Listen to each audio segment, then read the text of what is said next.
First off, I want to write that I never did anything wrong. Not to nobody. They got no call to shut me up here, whoever they are. They got no reason to do what I'm afraid they're going to do either.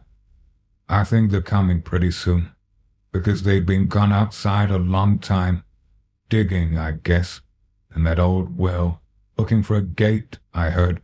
Not a regular gate, of course, but something else. But a notion what they mean, and I'm scared.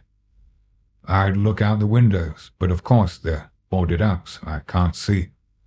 But I turned on the lamp, and I found this here notebook, so I want to put it all down. Then if I get a chance, maybe I can send it to somebody who can help me. Or maybe somebody will find it. Anyway, it's better to write it out as best I can instead of just sitting here and waiting for them to come and get me. I better start by telling my name, which is Willie Osborne, and that I am 12 years old last July. I don't know where I was born. First thing I can remember is living out Rootsford way, out in what folks call the back Lil country. It's real lonesome out there, with deep woods all around and lots of mountains and hills that nobody ever climbs. Grandma used to tell me about it when I was just a little shaver. That's who I lived with, just Grandma on account of my real folks being dead. Grandma was the one who taught me how to read and write. I never been to a regular school. Grandma knew all kinds of things about the hills and the woods, and she told me some mighty queer stories. That's what I thought they was anyway, when I was little and living all alone with her. Just stories, like the ones in books. Like stories about them ones hiding in the swamps that was here before the settlers and the Indians both, and how there was circles in the swamps and big stones called altars, where them ones used to make sacrifices to what they'd worshipped. Grandma got some of the stories from her grandma, she said, about how them ones hid in the woods and swamps because they couldn't stand sunshine, and how the Indians kept out of their way. She said sometimes the Indians would leave some of their young people tied to trees in the forest as a sacrifice, so as to keep them contented and peaceful. Indians knew all about them, and they tried to keep white folks from noticing too much or settling too close to the hills. Them ones didn't cause much trouble, but they might if they was crowded. So the Indians give excuses for not settling, saying there weren't enough hunting and no trails, and it was too far off from the coast. Grandma told me that was why not many places was settled even today. Nothing but a few farmhouses here and there. She told me them ones were still alive, and sometimes on certain nights in the spring and fall you could see lights and hear noises far off on the tops of the hills. Grandma said I had an Aunt Lucy and an Uncle Fred who lived out there right smack in the middle of the hills. Said my pa used to visit them before he got married, and once he heard them beating on a tree drum one night along about Halloween time. That was before he met Ma, and they got married and she died when I come and he went away. I heard all kinds of stories about witches and devils and Batman that suck your blood and haunts, about Salem and Arkham, because I never been to a city, and I wanted to hear tell how they were. About a place called Innsmouth with old rotten houses where people hid awful things away in the cellars and the attics. She told me about the way graves was dug deep under Arkham. Made it sound like the whole country was full of haunts. She used to scare me, telling about how some of these things looked and all, but she never would tell me how them ones looked no matter how much I asked. Said she didn't want me to have any truck with such things. Bad enough she and her kin knew as much as they did, almost too much for decent, God-fearing people. It was lucky for me I didn't have to bother with such ideas, like my own ancestor on my father's side, Mehitable Osborne, who got hanged for a witch back in the Salem days. So they was just stories to me until last year, when Grandma died and Judge Crabbenfolk put me on the train and I went out to live with Aunt Lucy and Uncle Fred, in the very same hills that Grandma used to tell about so often. You can bet I was pretty excited, and the conductor let me ride with him all the way and told me about the towns and everything. Uncle Fred met me at the station. He was a tall, thin man with a long beard. We drove off in a buggy from the little depot, No houses around there or nothing. Right into the woods. Funny thing about those woods, they were so still and quiet. Gave me the creeps, they were so dark and lonesome. Seemed like nobody had ever shouted or laughed or even smiled in them. Couldn't imagine anyone saying anything there, except in whispers. Trees and all were so old, too. No animals around, or birds. Path kind of overgrown like nobody used it much ever. Uncle Fred drove along right fast. He didn't hardly talk to me at all, but just made that old horse hump it. Pretty soon we struck into some hills. They was awfully high ones. There was woods on them too, and sometimes a brook come running down, but I didn't see no houses, and it was always dark like at twilight wherever you looked. Lastly we got to the farmhouse, a little place, old frame house and barn in a clear space with trees all around, kind of gloomy like. Aunt Lucy came out to meet us. She was a nice sort of little middle-aged lady who hugged me and took my stuff in back. But all this don't hold with what I'm supposed to write down here. It don't matter that all this last year I was living in the house here with them, eating off the stuff Uncle Fred farmed without ever going into town. No other farms around here for almost 4 miles and no school, so evenings Aunt Lucy would help me with my reading. I never played much. But first, I was scared of going into the woods on account of what Grandma had told me. Besides, I could tell as Aunt Lucy and Uncle Fred was scared of something, from the way they locked the doors at night and never went into the woods after dark, even in summer. But after a while, I got used to the idea of living in the woods, and they didn't seem so scary. I did chores for Uncle Fred, of course, but sometimes in afternoons when he was busy I'd go off by myself, particularly by the time it was fall. And that's how I heard one of the things. It was early October. I was in the glen right by the big boulder. Then the noise started. I got behind that rock fast. You see, like I say, there isn't any animals in the woods, nor people, except perhaps old Cat Pritchard the mailman, who only comes through on Thursday afternoons. So when I heard a sound that wasn't Uncle Fred or Aunt Lucy calling to me, I knew I better hide. About that sound. It was far away at first, kind of a dropping noise. Sounded like the blood falling in little spurts on the bottom of the bucket when Uncle Fred hung up a butchered hog. I looked around, but I couldn't make out nothing, and I couldn't figure out the direction the noise was from either. The noise sort of stopped for a minute, and there was only twilight and trees, still as death. Then the noise started again, nearer and louder. Sounded like a lot of people running or walking all at once, moving this way, twigs busting under feet, scrabbling in the bushes, all mixed up in the noise. I scrunched down behind that boulder and kept real quiet. I can tell that whatever makes the noise, it's real close now, right in the glen. I want to look up, but dasn't because the sound is so loud and mean. And also, there is an awful smell like something that was dead and buried being uncovered again in the sun. All at once, the noise stops again, and I can tell that whatever makes it is real close by. For a minute, the woods are creepy still. Then comes the sound. It's a voice, and it's not a voice. That is, it doesn't sound like a voice, but more like a buzzing or croaking, deep and droning. But it has to be a voice, because it is saying words. Not words I could understand, but words. Words that made me keep my head down, half afraid I might be seen and half afraid I might see something. I stayed there sweating and shaking. The smell was making me pretty sick, but that awful, deep droning voice was worse, saying over and over something like, Ia Shabnigrath, Nagyar Relier, Nebshagoth. I can't hope to spell it out the way it sounded, but I heard it enough times to remember. I was still listening when the smell got awful thick, and I guess I must have fainted, because when I woke up the voice was gone, and it was getting quite dark. I ran all the way home that night, but not before I saw where the thing had stood when it talked. and it was a thing.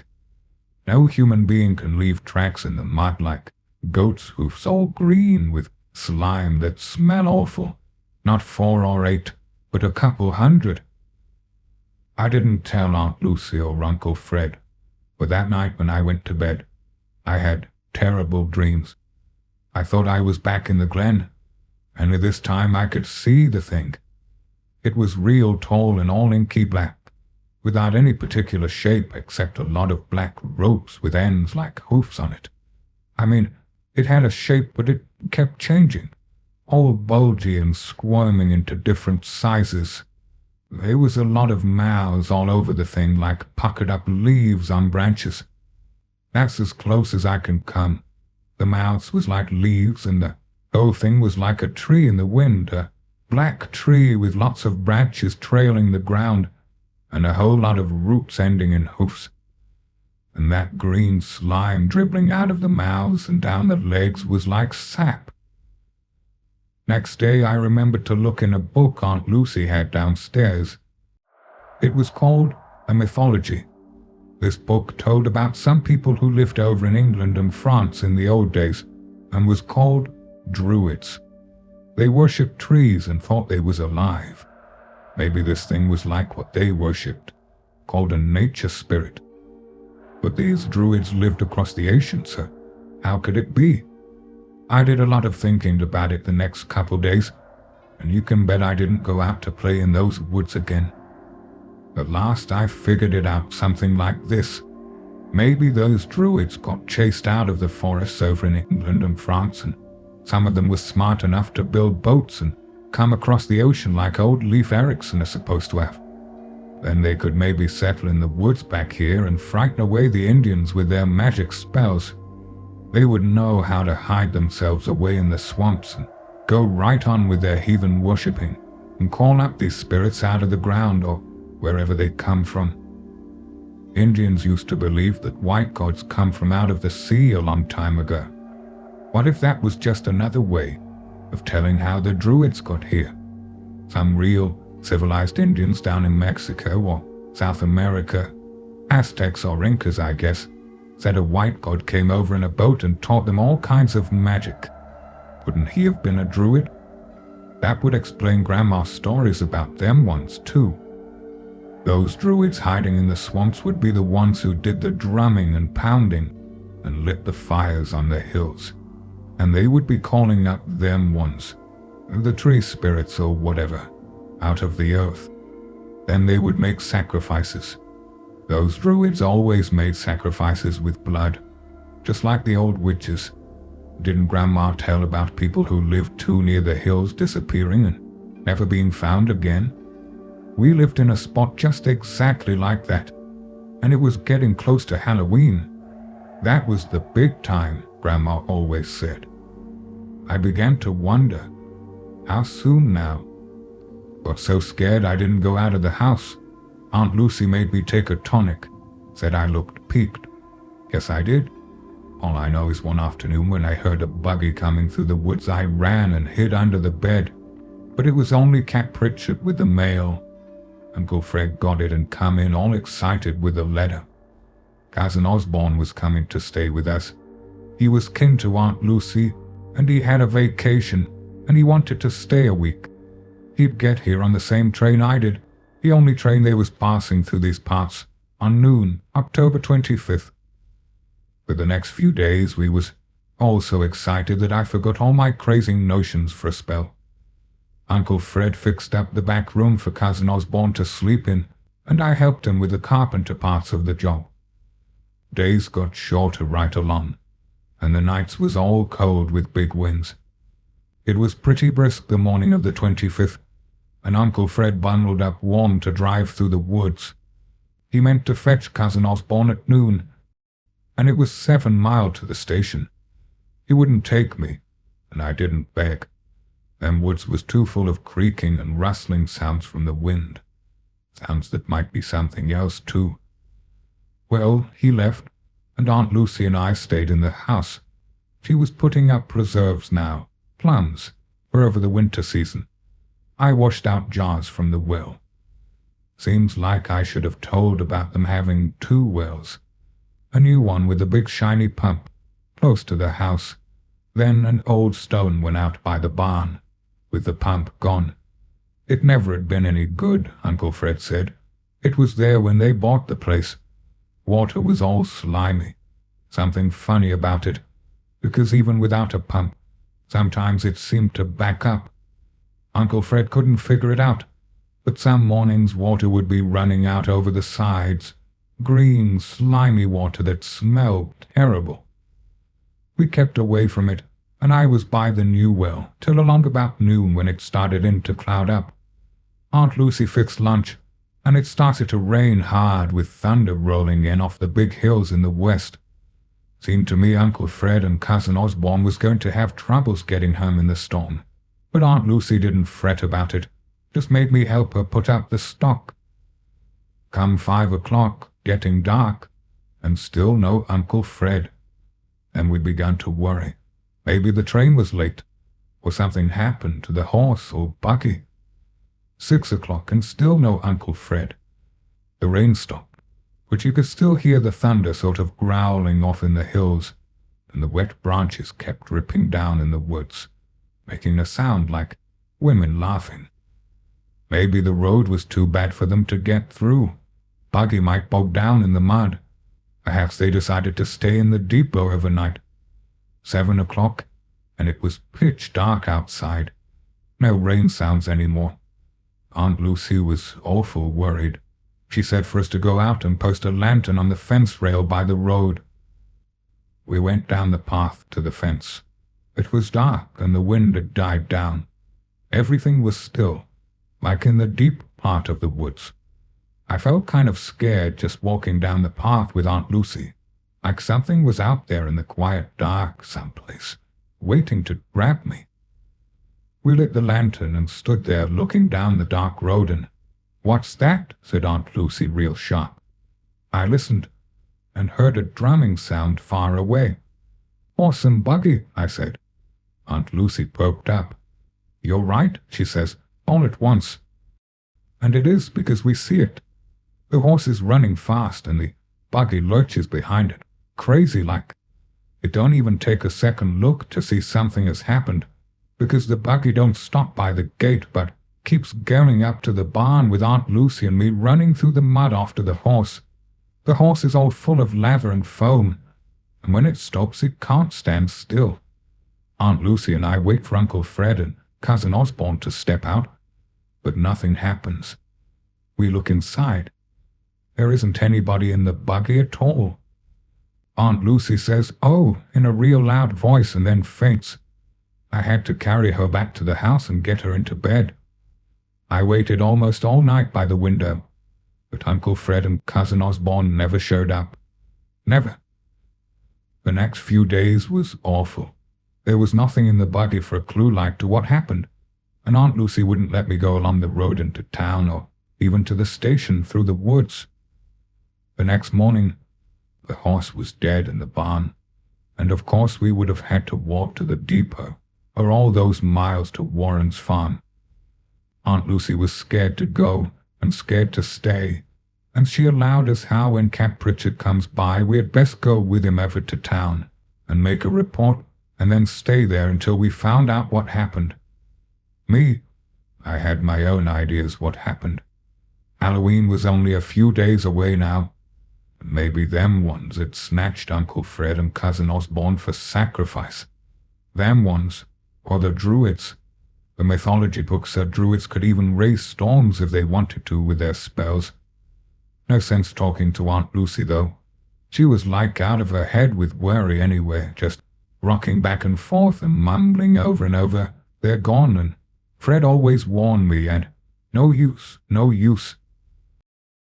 I had to get the meals and tend to stock myself, and nights it was hard to sleep, because I kept listening for drums.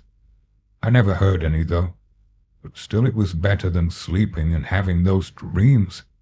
Dreams about the black thing like a tree, walking through the woods and sort of rooting itself to one particular spot, so it could pray with all those mouths, pray down to that old god in the ground below. I don't know where I got the idea that was how it prayed, by sort of attaching its mouths to the ground. Maybe it was an account of seeing the green slime. Or had I really seen it? I'd never gone back to look. Maybe it was all in my head. The druid story and about them ones and the voice that said, Shoggoth, and all the rest. But then, where was Cousin Osborne and Uncle Fred? And what scared the horse so it up and died the next day? Thoughts kept going round and round in my head, chasing each other, but all I knew was we'd be out of here by Halloween night. Because Halloween was on a Thursday, and Cap Richard would come and we could ride to town with him. Night before I made Aunt Lucy pack and we got all ready, and then I settled down to sleep. There was no noises, and for the first time I felt a little better. Only the dreams come again.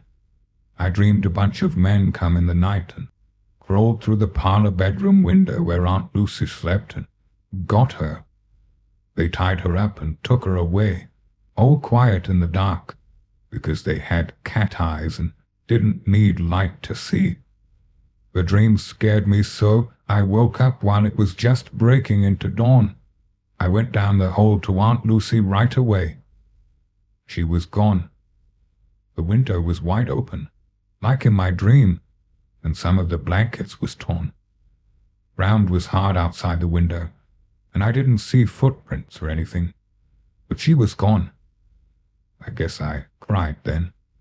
It's hard to remember what I did next. Didn't want breakfast. Went out hollering, Aunt Lucy, and not expecting any answer. I walked to the barn and the door was open, and the cows were gone.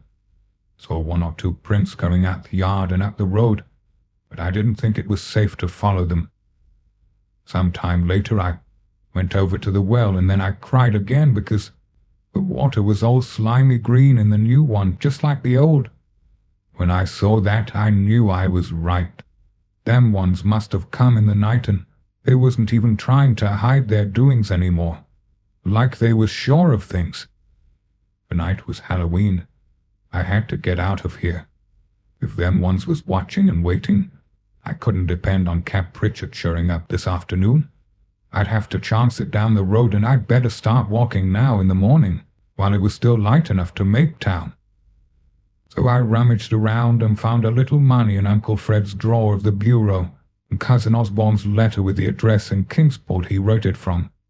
That's where I'd have to go, after I told folks in town what happened. I'd have some kin there. I wondered if they'd believe me in town when I told them about the way Uncle Fred had disappeared, and Aunt Lucy, and about them stealing the cattle for a sacrifice, and about the green slime in the well where something had stopped to drink. I wondered if they would know about the drums and the lights on the hills tonight, and if they was going to get up a party and come back this evening to try and catch them ones, and what they meant to call up rumbling out of the earth. I wondered if they knew what a Shoggoth was. Well, whether they did or not, I couldn't stay and find out for myself, so I packed up my satchel and got ready to leave. Must have been around noon, and everything was still. I went to the door and stepped outside, not bothering to lock it behind me. Why should I, with nobody around for miles? Then I heard the noise down the road. Footsteps. Somebody walking along the road just around the bend. I stood still for a minute, waiting to see, waiting to run. Then he'd come along. He was tall and thin, looked something like Uncle Fred, only a lot younger and without a beard. He was wearing a nice city kind of suit and a crush hat. He smiled when he saw me and come marching up like he knowed who I was. "Hello, Willie," he said. I didn't say nothing. I was so confused. "Don't you know me?" he said. "I'm Cousin Osborne, your Cousin Frank." He held out his hand to shake. "Then I guess you wouldn't remember, would you? Last time I saw you, you were only a baby." "But I thought you were supposed to come last week," I said. "We expected you on the 25th. "Didn't you get my telegram?" he asked. "I had business." I shook my head. "We never get nothing here. unless the mail delivers it on Thursdays. Maybe it's at the station." Cousin Osborne grinned. "You are pretty well off the beaten track at that. Nobody at the station this noon. I was hoping Fred would come along with the buggy so I wouldn't have to walk, but no luck." "You walked all the way?" I asked. "That's right." "And you come on the train?" Cousin Osborne nodded. "And where's your suitcase?" "I left it at the depot," he told me. "Too far to fetch it along. I thought Fred would drive me back there in the buggy to pick it up." He noticed my luggage for the first time. "But wait a minute. Where are you going with the suitcase, son?" Well, there was nothing else for me to do but tell him everything that happened. So I said for him to come into the house and sat down and I'd explain. We went back in, and he fixed some coffee, and I made a couple sandwiches and we ate. And then I told him about Uncle Fred going to the depot and not coming back, and about the horse, and then what happened to Aunt Lucy. I left out the part about me in the woods, of course, and I didn't even hint at them ones. But I told him I was scared and figured on walking to town today before dark. Cousin Osborne, he listened to me, nodding, and not saying much or interrupting. "Now you can see why we got to go right away," I said. "Whatever come after them will be coming after us, and I don't want to spend another night here." Cousin Osborne stood up. "You may be right, Willie," he said, "but don't let your imagination run away with you, son. Try to separate fact from fancy. Your aunt and uncle have disappeared. That's fact. But this other nonsense about things in the woods coming after you, that's fancy. Reminds me of all that silly talk I heard back home in Arkham, and for some reason there seems to be more of it around this time of year at Halloween. Why, when I left, 'Excuse me, Cousin Osborne,' I said, 'but don't you live in Kingsport?' 'Why, to be sure,' he told me. 'But I did live in Arkham once, and I know the people around here. It's no wonder you were so frightened in the woods and got to imagining things. As it is, I admire your bravery. For a 12-year-old, you've acted very sensibly.' 'Then let's start walking,' I said. 'Here, it is almost 2, and we better get moving if we want to make town before sundown.' 'Not just yet, son,' Cousin Osborne said. 'I wouldn't feel right about leaving without looking around and seeing what we can discover about this mystery. After all, you must understand that we can't just march into town and tell the sheriff some wild nonsense about strange creatures in the woods making off with your aunt and uncle. Sensible folks just won't believe such things. They might think I was lying and laugh at me. Why, they might even think you had something to do with your aunt and uncle's, well, leaving.' 'Please,' I said, 'we got to go right now.' He shook his head. I didn't say any more. I might have told him a lot about what I dreamed and heard and saw and knew, but I figured it was no use. Besides, there were some things I didn't want to say to him now that I'd talked to him. I was feeling scared again. First he said he was from Arkham, and then when I asked him he said he was from Kingsport, but it sounded like a lie to me. Then he said something about me being scared in the woods, and how could he know that? I never told him that part at all. If you want to know what I really thought, I thought maybe he wasn't really Cousin Osborne at all. And if he wasn't, then who was he? I stood up and walked back into the hall. 'Where are you going, son?' he asked. 'Outside. I'll come with you.' Sure enough, he was watching me. He wasn't going to let me out of his sight. He came over and took my arm, real friendly. But I couldn't break loose. No, he hung on to me. He knew I meant to run for it. What could I do? All alone in the house in the woods with this man, with night coming on Halloween night, and them ones out there waiting. We went outside, and I noticed it was getting darker already, even in afternoon. Clouds had covered up the sun, and the wind was moving the trees so they stretched out their branches, like they was trying to hold me back. They made a rustling noise, just as if they were whispering things about me. And he sort of looked up at them and listened. Maybe he understood what they were saying. Maybe they were giving him orders. Then I almost laughed because he was listening to something. And now I heard it too. It was a drumming sound on the road. Cap Pritchett, I said. He's the mailman. Now we can ride to town with him in the buggy. Let me talk to him, he says, about your aunt and uncle. No sense in alarming him, and we don't want any scandal, do we? You just run along inside. But Cousin Osborne, I said, we got to tell the truth. Of course, son, but this is a matter for adults. Now, run along. I'll call you. He was real polite about it, and even smiled. But all the same, he dragged me back up the porch and into the house and slammed the door. I stood there in the dark hall, and I could hear Cap Pritchett slow down and call out to him, and him going up to the buggy and talking. And then all I heard was a lot of mumbling, real low. I peeked out through a crack in the door and saw them. Cap Pritchett was talking to him friendly all right, and nothing was wrong. Except that in a minute or so, Cap Pritchett waved, and then he grabbed the reins and the buggy started off again. And I knew I'd have to do it, no matter what happened. I opened the door and ran out, suitcase and all, down the path and up the road after the buggy. Cousin Osborne, he tried to grab me when I went by, but I ducked around him and yelled, "Wait for me, Cap. I'm coming. Take me to town." Cap slowed down and stared back, real puzzled. "Willie," he says, "why, I thought you was gone. He said you went away with Fred and Lucy." "Pay no attention," I said. "He didn't want me to go. Take me to town. I'll tell you what really happened. Please, Cap, you got to take me." "Sure, I'll take you, Willie. Hop right up here." I hopped. Cousin Osborne came right up to the buggy.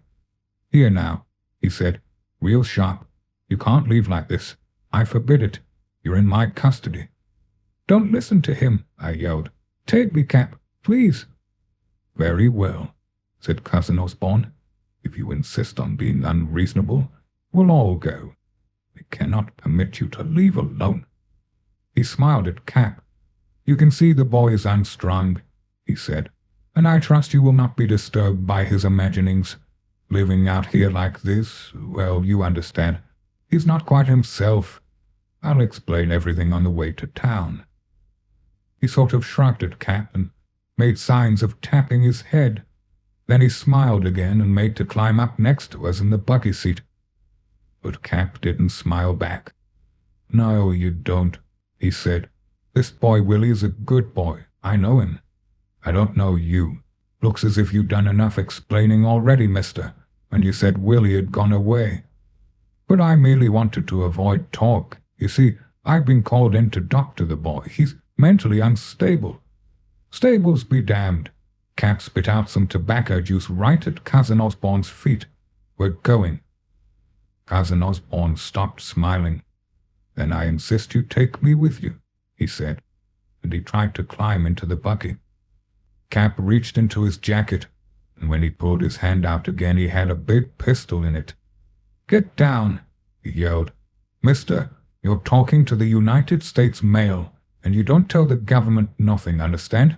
Now get down before I mess your brains all over this road." Cousin Osborne scowled, but he got away from the buggy fast. He looked at me and shrugged. "I'm making a big mistake, Willie," he said. I didn't even look at him.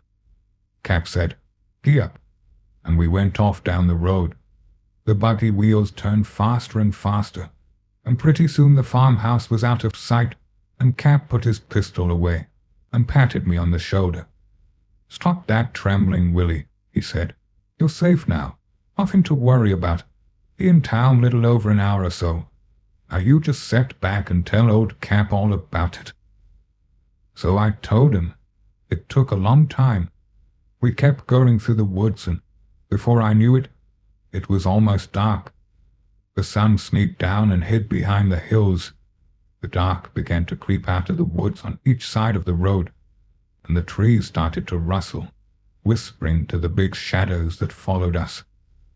The horse was clipping and clopping along, and pretty soon there were other noises from far away. Might have been thunder and might have been something else, but it was getting night time for sure, and it was the night of Halloween. The road cut off through the hills now, and you could hardly see where the next turn would take you. Besides, it was getting dark awful fast. Guess we're in for a spell of rain, Cap said, looking up. That's thunder, I reckon. Drums, I said. Drums? At night in the hills you can hear them, I told him. I heard them all this month. It's them ones getting ready for the Sabbath. Sabbath? Cap looked at me. Where you hear tell about a Sabbath? And I told him some more about what had happened. I told him all the rest. He didn't say anything, and before long he couldn't have answered me anyway, because the thunder was all around us, and the rain was lashing down on the buggy, on the road, everywhere. It was pitch black outside now, and the only time we could see was when lightning flashed. I had to yell to make him hear me, yell about the things that caught Uncle Fred and come for Aunt Lucy, the things that took our cattle and then sent Cousin Osborne back to fetch me. I hollered out about what I heard in the woods, too.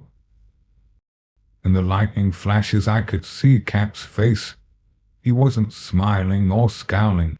He just looked like he believed me, and I noticed he had his pistol out again, and was holding the reins with one hand, even though we were racing along. The horse was so scared he didn't need the whip to keep him running. The old buggy was lurching and bouncing, and the rain was whistling down in the wind, and it was all like an awful dream, but it was real. It was real when I hollered out to Cap Pritchett about that time in the woods. "Shoggoth!" I yelled. "What's a shoggoth?" Cap grabbed my arm, and then the lightning come, and I could see his face with his mouth open. He wasn't looking at me. He was looking at the road and what was ahead of us.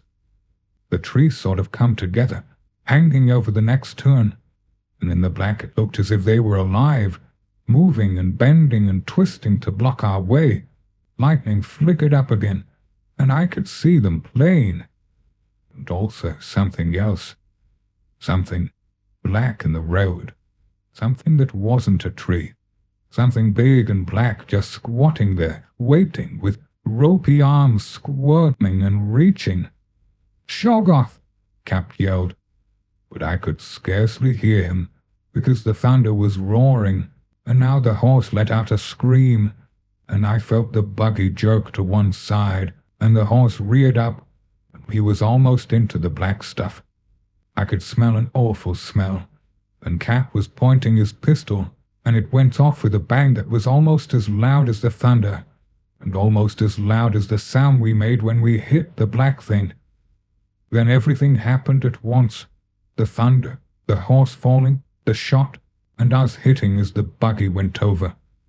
Cap must have had the reins wrapped around his arm, because when the horse fell and the buggy turned over, he went right over the dashboard head first, and down into the squirming mess that was the horse, and the black thing that grabbed it. I felt myself falling in the dark, and landing in the mud and gravel of the road. There was thunder and screaming, and another sound which I had heard once before in the woods, a droning sound like a voice. That's why I never looked back.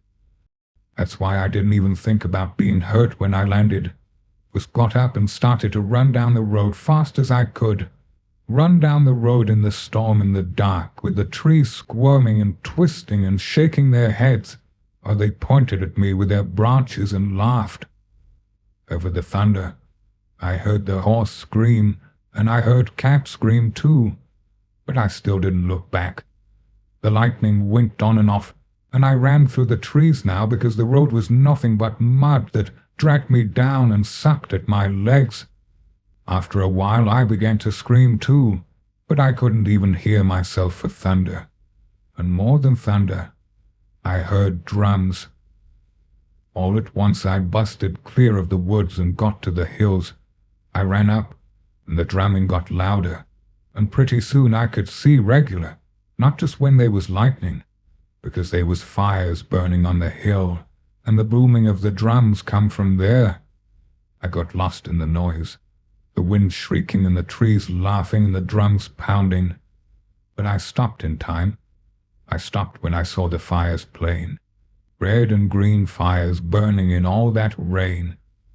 I saw a big white stone in the center of a cleared-off space on top of the hill. The red and green fires was around and behind it, so everything stood out clear against the flames. There was men around the altar, men with long grey beards and wrinkled-up faces, men throwing awful-smelling stuff on the fires to make them blaze red and green, and they had knives in their hands, and I could hear them howling over the storm. In back, squatting on the ground, more men pounded on drums. Pretty soon something else come up the hill, 2 men driving cattle. I could tell it was our cows they drove them right up to the altar, and then the men with the knives cut their throats for a sacrifice. All this I could see in lightning flashes and in the firelights, and I sort of scooched down so I couldn't get spotted by anyone. But pretty soon I couldn't see very good anymore, on account of the way they threw stuff on the fire. It set up a real thick black smoke. When the smoke come up, the men began to chant and pray louder. I couldn't hear words, but the sounds was like what I heard back in the woods. I couldn't see too good, but I knew what was going to happen. 2 men who had led the cattle went back down the other side of the hill. When they come up again, they had new sacrifices. The smoke kept me from seeing plain, but these was 2 late sacrifices, not 4. I might have seen better at that. Only now I hid my face when they dragged them up to the white altar and used the knives, and the fire and smoke flared up and the drums boomed and they all chanted and called in a loud voice to something waiting over on the other side of the hill. The ground began to shake. It was storming. There was thunder and lightning and fire and smoke and chanting, and I was scared half out of my wits. But one thing I'll swear to, the ground began to shake. It shook and shivered, and they called out to something, and in a minute something came. It came crawling up the hillside to the altar and the sacrifice, and it was the black thing of my dreams, that black, ropey, slimy, jelly tree thing out of the woods. It crawled up and it flowed up on its hoofs and mouths and snaky arms, and the men bowed and stood back, and then it got to the altar where there was something squirming on top, squirming and screaming. The black thing sort of bent over the altar, and then I heard droning sounds over the screaming as it come down. I only watched a minute, but while I watched the black thing began to swell and grow. That finished me. I didn't care anymore. I had to run. I got up and I ran and ran and ran, screaming at the top of my lungs no matter who heard. I kept running, and I kept screaming forever, through the woods and the storm, away from that hill and that altar. And then all at once I knew where I was, and I was back here, at the farmhouse. Yes, that's what I'd done, run in a circle and come back, but I couldn't go any further. I couldn't stand the night and the storm, so I run inside here. But first, after I locked the door, I just lay right down on the floor, all tuckered out from running and crying. But in a little while I got up and hunted me some nails and a hammer, and some of Uncle Fred's boards that wasn't split up into kindling. I nailed up the door first, and then boarded up all the windows, every last one of them. Yes, I worked for hours, tired as I was. When it was all done, the storm died down and it got quiet. Quiet enough for me to lie down on the couch and go to sleep. Woke up a couple hours ago. It was daylight. I could see it shining through the cracks. From the way the sun come in, I knew it was afternoon already. I'd slept through the whole morning, and nothing had come. I figured now maybe I could let myself out and make town on foot, like I'd planned yesterday. But I figured wrong. Before I got started taking out the nails, I heard him. It was Cousin Osborne, of course. The man who said he was Cousin Osborne, I mean. He come into the yard calling, "Willie," but I didn't answer. And he tried the door and then the windows. I could hear him pounding and cussing. That was bad. But then he began mumbling, and that was worse, because it meant he wasn't out there alone. I sneaked a look through the crack, but he already went around to the back of the house, so I didn't see him or who was with him. Guess that's just as well, because if I'm right, I wouldn't want to see. Hearing's bad enough. Hearing that deep croaking, and then him talking, and then that croaking again. Smelling that awful smell like the green slime from the woods and around the well. The well, they went over to the well and back, and I heard Cousin Osborne say something about, "Wait until dark. We can use the well if you find the gate. Look for the gate." I know what that means now. The well must be a sort of entrance to the underground place. That's where those druid men live, and the black thing. They're out and back now, looking. I've been writing for quite a spell, and already the afternoon is going. Peeking through the cracks, I can see it's getting dark again. That's when they'll come for me, when it's dark. They'll break down the doors or the windows and come and take me. They'll take me down into the well, into the black places where the Shoggoths are. There must be a whole world down under the hills, a world where they hide and wait to come out for more sacrifices, more blood. They don't want any humans around, except for sacrifices. I saw what the black thing did on the altar. I know what's going to happen to me. Maybe they'll miss the real Cousin Osborne back home and send somebody to find out what become of him. Maybe folks in town will miss Cap Pritchard and go on a search. Maybe they'll come here and find me. But if they don't come soon, it will be too late. That's why I wrote this. It's true. Cross my heart, every word of it. And if anyone finds this notebook where I hide it, come and look down the well. The old well, out in back. Remember what I told about them ones. Knock out the well and clean out them swamps. No sense looking for me if I'm not here. I wish I wasn't so scared. I'm not even scared so much for myself, but for other folks. The ones who might come after and live around here and have the same thing happen, or worse. You just got to believe me. Go to the woods if you don't. Go to the hill where they had the sacrifice. Maybe the stains are gone and the rain washed the footprints away. Maybe they got rid of the traces of the fire. But the altar stone must be there, and if it is, you'll know the truth. There should be some big round spots on that stone. Round spots about 2 feet wide. I didn't tell about that. At the last, I did look back. I looked back at the big black thing that was a Shoggoth. I looked back as it kept swelling and growing. I guess I told about how it could change shape and how big it got, which you can't hardly imagine how big or what shape, and I still dasn't tell. All I say is look and you'll see what's hiding under the earth in these hills, waiting to creep out and feast and kill some more. Wait, they're coming now. Getting twilight, and I can hear footsteps, and other sounds, voices, and other sounds. They're banging on the door. And sure enough, they must have a tree or a plank to use for battering it down. The whole place is shaking. I can hear Cousin Osborne yelling, and that droning. The smell is awful. I'm getting sick. And in a minute, look at the altar. Then you'll understand what I'm trying to tell. Look at the big round marks 2 feet wide on each side. That's where the big black thing grabbed hold.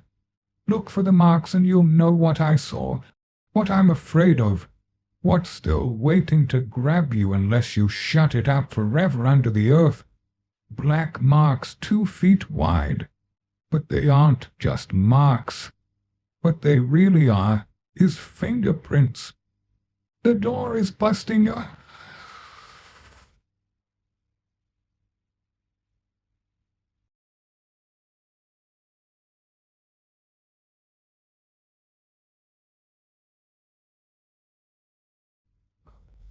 With seconds left to live, my life flashes before my eyes.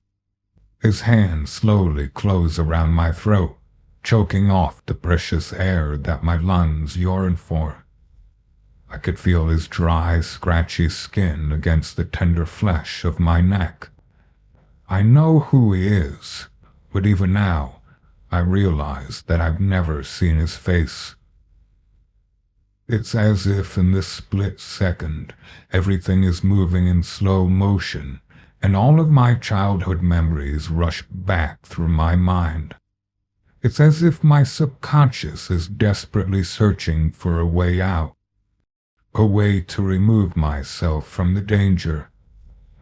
Or maybe, it's like the preacher said, my guardian angel has kept a record of every action and spoken word in my life, and is now playing it back for me to reflect on, reminding me that I will be judged on every word and deed, and that it's only through the blood of Christ and turning away from sin that I can have that record cleansed. Then I will be given a second chance at life. Only for me, there will be no second chance. He will make certain of that. My name is Jake Sumner. I'm 15 years old. I met my personal demon around 2 weeks ago. It was a day just like any other, early September, and the air was already turning crisp and cold in the evenings. I finished up my chores early, and Pa let me go off to do whatever that is that 15-year-old boys do nowadays. Fact is, I didn't know what 15-year-old boys did on late summer evenings when they had no friends. The closest thing I had to a friend was my older brother, Jeb. He was 17 and had recently taken up with that Finley girl from 2 farms over. She was pretty, I'll give him that. I guess if any girl like that showed an interest in me, I wouldn't be wanting for something to occupy my time. I'd have spent every spare minute by her side. More's the pity, that'll never happen now. So it was that I took Jeb's rifle from under his bed and went up the hill to play make-believe with it. I wouldn't actually fire it. Pa would hear, and after last time, he said that he would beat my behind if he ever caught me with a firearm again. He said that I was irresponsible. So I snuck out with Jeb's rifle any time that I knew he wouldn't catch me. Even if I couldn't shoot, it was satisfying to hold in my hands. You probably wouldn't understand if you're not a man. See, boys are drawn to guns just like bees are drawn to flowers. And Pa says that guns are an extension of your manhood. And Mom says, well, they won't make your pee-pee grow longer. I think that I sort of understand. Like I said, I took Jeb's rifle up the hill to play around with it. And at first, I just stroked it. I liked the feel of the weathered stock and the oiled steel barrel. And I pretended to run the bolt a few times and yank it up into the air like I was going to shoot someone. Practicing, I guess, because I just knew that someday I would have to protect my family. Just a young boy's fantasy.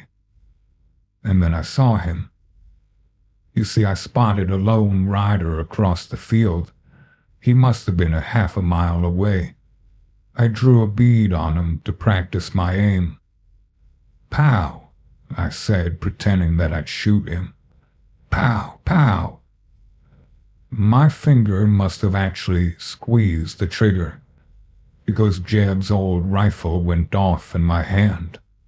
A shot rang out, louder than anything I'd heard before, echoing throughout the valley. The horse took off running, but the rider slumped and hung dead in the saddle. I became dizzy. My vision got all fuzzy, and it felt like I had left my own body for just a second. It was like all at once I was nauseous and sweating, twitching, My arms and legs went tingly and numb, and I felt like I needed to escape, but escape from what? Such fear. I knew that if I stayed where I was, I would die. I threw my brother's rifle into the weeds and took off running down the hill and into the south fields, and I found my way to a stand of scrub trees, an island in the middle of the dry grain, where I used to play when I was younger. And that's where they found me the next morning, rocking on my haunches and crying and cradling my head in my hands. Sheriff asked me why I had run, and the weight of what I had done came to me all at once. Until then, it had only been senseless fear. Why did Jeb leave a cartridge in the rifle? Why had I taken it from under his bed? A man, a real human being, was now dead, all for no reason. Just one piece of lead. The sheriff could see that I was rattled. He took me to the jail and put me in a cell all by myself. He gave me a blanket to cover up with, but I hadn't been shivering because I was cold. I was still in shock. And one of the deputies had fetched Ma and Pa, and they showed up later with Jeb. They were just glad to see I was okay. They had been worried when I hadn't come home the previous night. Jeb was all sniffles and apologizing, as if it had been his fault. I wanted to tell Ma and Pa not to worry. I wanted to console Jeb and tell him that he was not responsible. I couldn't, though. I was sick to my stomach and couldn't even bring myself to speak. And I felt so selfish. And I stayed in that cell for a week, barely eating and drinking. I got out of bed only to relieve myself, and even then, I would wait till the urge to go got so bad that I had no choice. I could not sleep, but I suppose that I passed out from exhaustion a few times. And then he started coming to visit. Sheriff said that I was hallucinating because I wasn't getting enough sleep, but I know that the sheriff was wrong. During the night, the deputy stationed to remain at the jail would turn all the lamps down. At first, I began seeing him in the shadows, just a flitting shape of a man appearing darker than the rest of the shadows. And then the shadows started coming closer and closer to my cell door.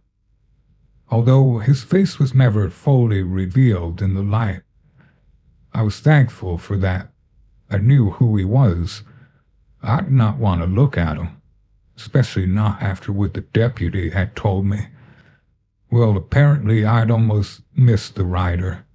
The bullet hit the top of his head, another fraction of an inch, and it would have been a flesh wound. Regrettably, though, it had taken off the top of his skull. The thought that I had killed him was awful enough. The injury that I had inflicted was something that I did not want to see. As the shadows drew closer, I began hearing whispering. I knew that he was addressing me, but I didn't know what he was saying. Once again, I did not really want to know. He was most likely admonishing me for what I'd done to him, or worse yet, telling me that I was forgiven. I knew that he had not forgiven me when the torture started.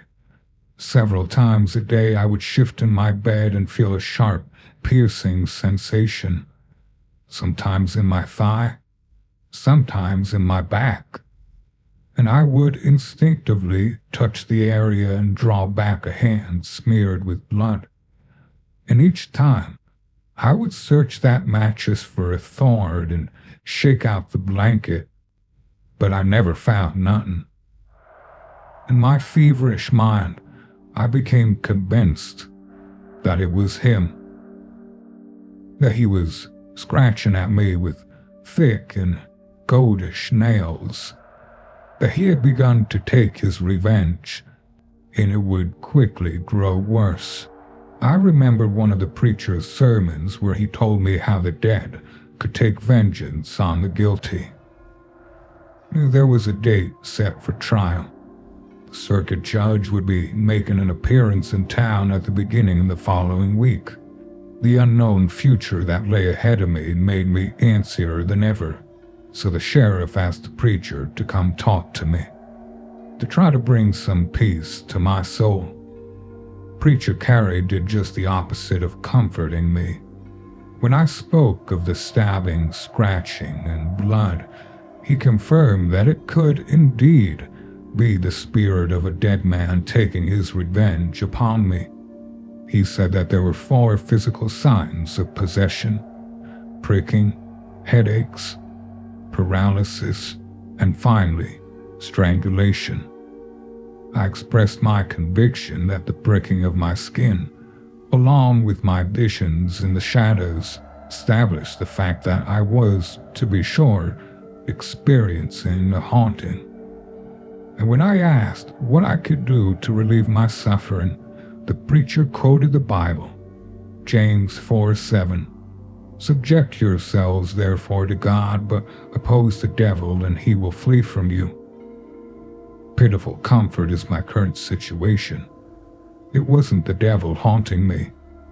It was the rider. The headache started the day after the preacher's visit, and I must have fallen asleep or were likely passed out and was startled awake by the sounds of screaming. Once the fog of sleep wore off, I realized that the sound was actually coming from the bell of the old town church. I thought that to be odd, since it seemed to be the middle of the night. The bells never stopped, though. The sound alternated from bells to screams and back again constantly for the next 2 days. I gnashed my teeth. I wailed. I wept. I felt as though my head would explode. And then, just as suddenly as it started, the bells stopped. My head echoed with the sound for a while, but I was relieved when it finally started to subside. Sheer exhaustion helped me to sleep that night. Actually, sleep. I thought that perhaps the haunting was finally over. Perhaps I had paid my penance, and the good Lord would have mercy on me. But I was wrong. I woke during the night once again, alarmed to see the familiar shadow, not outside my cell door, but looming right above me. I tried to jerk up from my bed, intending to run into the corner of the cell to hide my head. I found that I could not, though.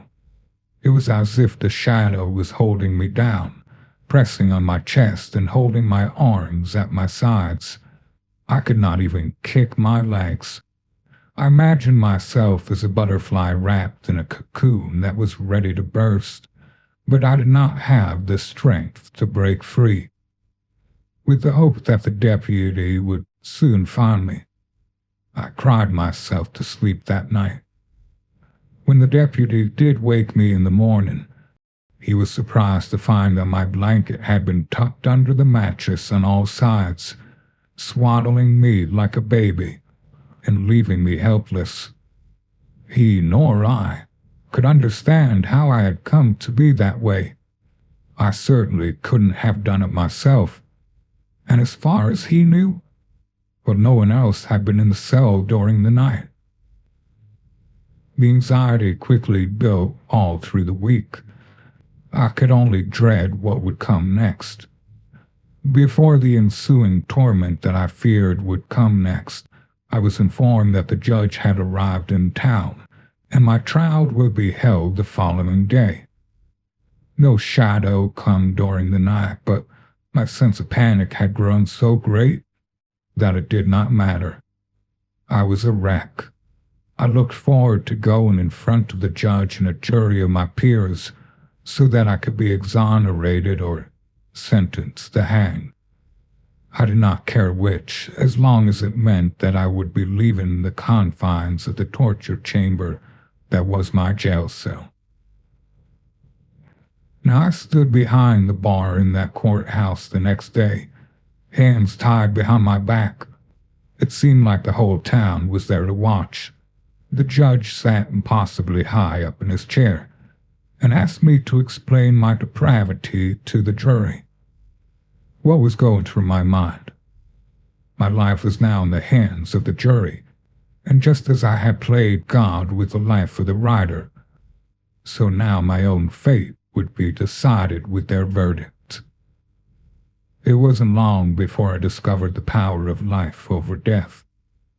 I had widowed the man's wife. I had made orphans of his children. I begged for their forgiveness, but although they agreed to pray for my soul, mercy was not something they were willing to give. Early the next morning, they took me from my cell and led me outside. I gazed up and saw the gallows on top of the hill. Out in the distance, surely a trick of the light, I could swear that I saw Lowen Rider silhouetted against the horizon. I suppose that he'd come to fetch me, so that we could ride together to Kingdom Come. The ride up that hill was all too short. I walked the stairs up to the platform and felt them slide the noose around my neck. The snap as the platform dropped out beneath me was barely audible. His hands slowly closed around my throat, choking off the precious air that my lungs yearned for. I could feel his dry, scratchy skin against the tender flesh of my neck. I know who he is, but even now, I realized that I've never seen his face.